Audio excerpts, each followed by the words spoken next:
नमस्कार, ये आकाशवाणी है। अब आप रतिका से प्रादेशिक समाचार सुनिए।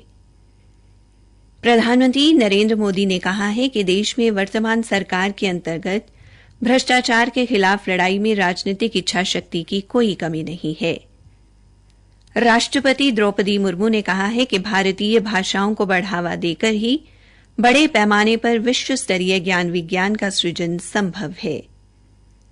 हरियाणा के मुख्यमंत्री मनोहर लाल ने कहा है कि बेमौसमी बारिश एवं ओलावृष्टि की वजह से हुए फसलों के नुकसान का मुआयना ड्रोन एवं सैटेलाइट की मदद से किया जा रहा है और करनाल के राष्ट्रीय डेयरी अनुसंधान संस्थान में 8 अप्रैल से 3 दिवसीय राष्ट्रीय डेयरी मेला लगाया जा रहा है। अब समाचार विस्तार से। प्रधानमंत्री नरेंद्र मोदी ने कहा है कि देश में वर्तमान सरकार के अंतर्गत भ्रष्टाचार के खिलाफ लड़ाई के लिए राजनीतिक इच्छा शक्ति की कोई कमी नहीं है।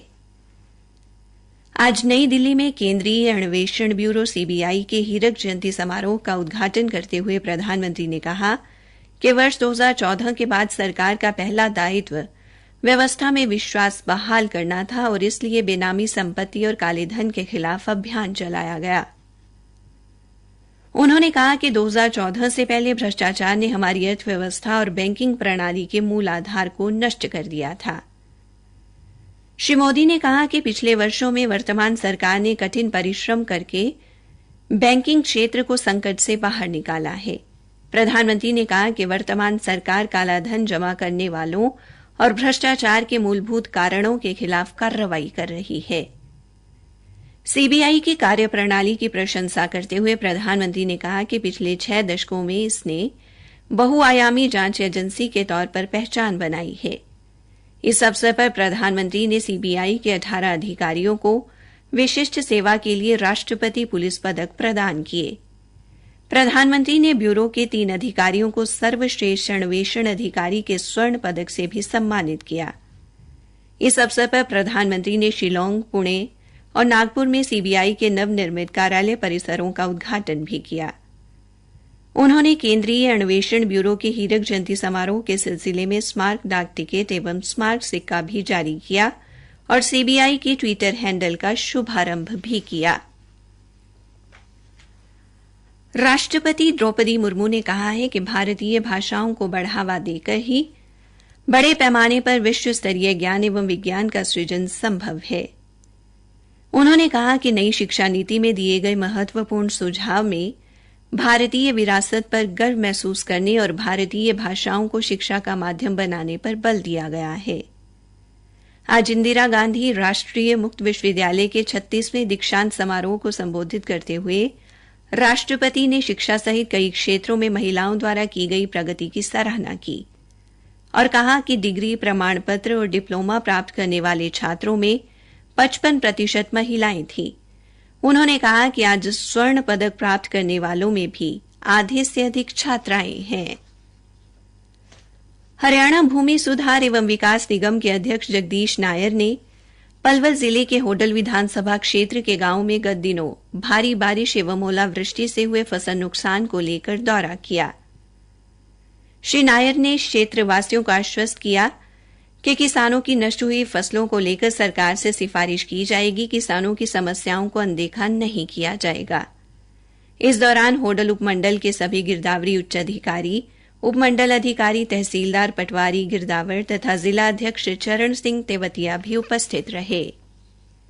प्रादेशिक समाचार आकाशवाणी चंडीगढ़ से प्रसारित किए जा रहे हैं। हरियाणा के मुख्यमंत्री मनोहर लाल ने कहा कि बेमौसमी बारिश एवं ओलावृष्टि से किसानों की गेहूं एवं सरसों की जो फसल बर्बाद हुई है उसके लिए पहली बार ड्रोन एवं सैटेलाइट की मदद से विशेष गिरदावरी की जा रही है।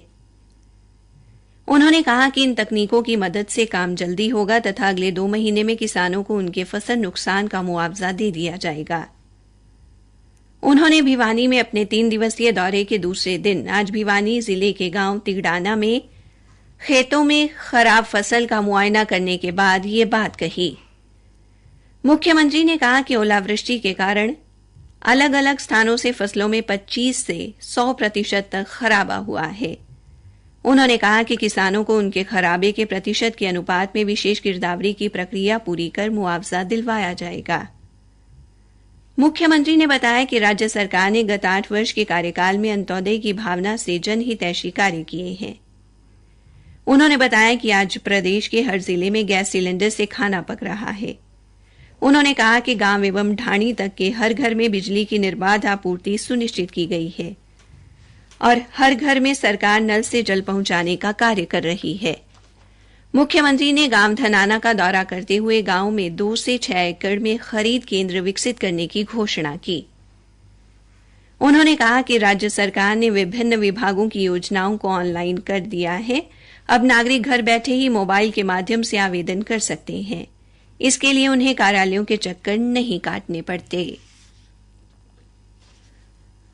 हरियाणा के गृह एवं स्वास्थ्य मंत्री अनिल विज ने श्रद्धालुओं को भगवान महावीर जयंती की हार्दिक शुभकामनाएं दी हैं और इस पावन अवसर पर श्री दिगंबर जैन सभा द्वारा अंबाला में आयोजित शोभा यात्रा को रवाना किया।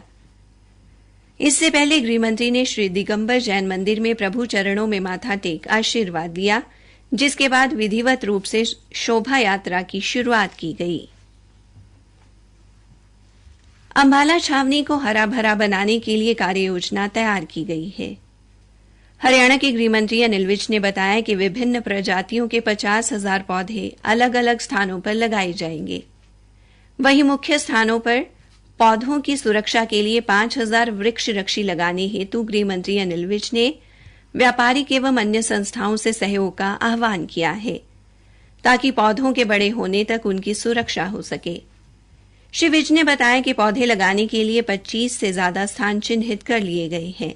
उन्होंने बताया कि सड़कों के किनारों, पार्कों, पंचायती भूमि, विभिन्न स्कूलों एवं अन्य क्षेत्रों में भी पौधारोपण किया जाएगा। करनाल के राष्ट्रीय डेयरी अनुसंधान संस्थान के निदेशक एवं कुलपति डॉक्टर धीर सिंह ने बताया कि संस्थान में 8 से 10 अप्रैल तक राष्ट्रीय डेयरी मेला आयोजित किया जा रहा है। डॉक्टर धीर सिंह ने बताया कि इस मेले का उद्घाटन केंद्रीय कृषि एवं किसान कल्याण मंत्री नरेंद्र सिंह तोमर करेंगे। उन्होंने बताया कि ये एक बड़ा आयोजन है और संस्थान के शताब्दी वर्ष समारोह का एक हिस्सा है। उन्होंने कहा कि ये मेला तकनीकी विकास संस्थान द्वारा विकसित उत्पाद प्रदर्शित करने और कुछ उभरते मुद्दों के बारे में डेयरी किसानों के बीच जागरूकता पैदा करने का अवसर प्रदान करता है। उन्होंने बताया कि मेले के दौरान बड़ी संख्या में उच्च नस्ल के दुधारू पशु विभिन्न दुग्ध उत्पादन और नस्ल प्रतियोगिताओं में भाग लेंगे। उन्होंने बताया 100 वर्षों में राष्ट्रीय डेयरी अनुसंधान संस्थान ने दूध उत्पादन और मवेशियों की नई नस्ल करण स्विस और करण फाइज का विकास किया है। इसके अलावा डेयरी पशुओं के लिए विशिष्ट खनिज मिश्रण तैयार किया गया है। थानेसर से विधायक सुभाष सुधा ने कहा कि 11 अप्रैल को कुरुक्षेत्र की धर्मशाला में आयोजित होने वाले महात्मा ज्योतिबा फुले की जयंती बड़ी धूमधाम और हर्षोल्लास के साथ मनाई जाएगी। इस जयंती समारोह में मुख्यमंत्री मनोहर लाल मुख्य अतिथि के तौर पर शिरकत करेंगे। इस समारोह को लेकर ड्यूटी लगा दी गई है और सभी मिलकर इस कार्यक्रम को भव्य एवं सफल बनाएंगे। विधायक सुभाष सुधा ने महात्मा ज्योतिबा फुले के जीवन पर प्रकाश डालते हुए कहा कि उन्होंने महिला कल्याण के साथ साथ किसानों की हालत सुधारने और उनके कल्याण के लिए काफी प्रयास किए थे। इसके अलावा स्त्रियों की दशा सुधारने और उनकी शिक्षा के लिए ज्योतिबा और उनकी पत्नी ने मिलकर वर्ष 1848 में स्कूल खोला, जो देश का पहला महिला विद्यालय था। पंचकुला जिले में रबी सीजन 2023-24 के दौरान सरसों की खरीद एवं उठान का कार्य सुचारू रूप से चल रहा है। खाद्य एवं आपूर्ति विभाग के प्रवक्ता ने बताया कि कल पंचकुला तथा बरवाला अनाज मंडियों से हैफेड द्वारा लगभग 139 टन सरसों का उठान किया गया। अंत में मुख्य समाचार एक बार फिर। प्रधानमंत्री नरेंद्र मोदी ने कहा है कि देश में वर्तमान सरकार के अंतर्गत भ्रष्टाचार के खिलाफ लड़ाई में राजनीतिक इच्छा शक्ति की कोई कमी नहीं है। हरियाणा के मुख्यमंत्री मनोहर लाल ने कहा कि बेमौसमी बारिश एवं ओलावृष्टि की वजह से हुए फसलों के नुकसान का मुआयना ड्रोन एवं सैटेलाइट की मदद से किया जा रहा है। इसी के साथ ये बुलेटिन समाप्त हुआ।